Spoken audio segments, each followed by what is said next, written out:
একটি বন্দরে জাহাজে ক্ষেপণাস্ত্র হামলায় 4 ভারতীয় নাগরিক নিহত হয়েছে। এ ঘটনায় আরও এক ভারতীয় নাবিক গুরুতর আহত হয়েছেন বলে জানিয়েছে দেশটির পররাষ্ট্র মন্ত্রণালয়।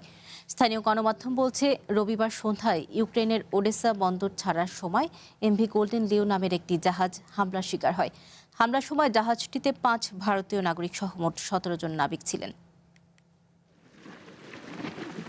ইউক্রেনের ওডেসা বন্দর ছেড়ে যাওয়ার সময় কৃষ্ণ সাগরে ক্ষেপণাস্ত্র হামলার মুখে পড়ে বাণিজ্যিক জাহাজ এমভি গোল্ডেন লিও। গিনি বিসাউয়ের পতাকাবাহী এই জাহাজটিতে একযোগে 3টি ক্রুজ ক্ষেপণাস্ত্র গিয়ে আঘাত করে। মুহূর্তের মধ্যেই আগুন ধরে যায় পুরো জাহাজে।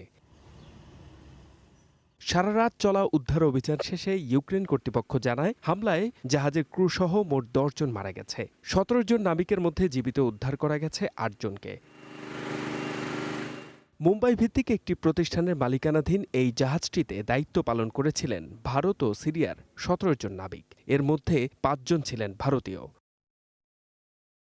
এই ঘটনার তীব্র প্রতিক্রিয়া জানিয়েছে ভারতের পররাষ্ট্র মন্ত্রণালয়। কোনো দেশের নাম সরাসরি উল্লেখ না করে দিল্লি বলেছে, বেসামরিক নাবিক ও বাণিজ্যিক জাহাজে হামলা কোনোভাবেই গ্রহণযোগ্য নয়। এ ধরনের ঘটনা আন্তর্জাতিক নৌ চলাচলের স্বাধীনতায় বড় বাধা।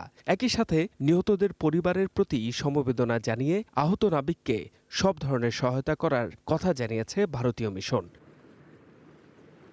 ইউক্রেনের ওডেসা অঞ্চলে চলতি মাসেই রাশিয়ার হামলায় অন্তত 28 জনের মৃত্যু হল। অন্যদিকে রাশিয়ার বেলগোরদ অঞ্চলে ইউক্রেনের ড্রোন হামলায় শিশুসহ প্রাণ গেছে 5 জনের। H M Ataullah, one international desk.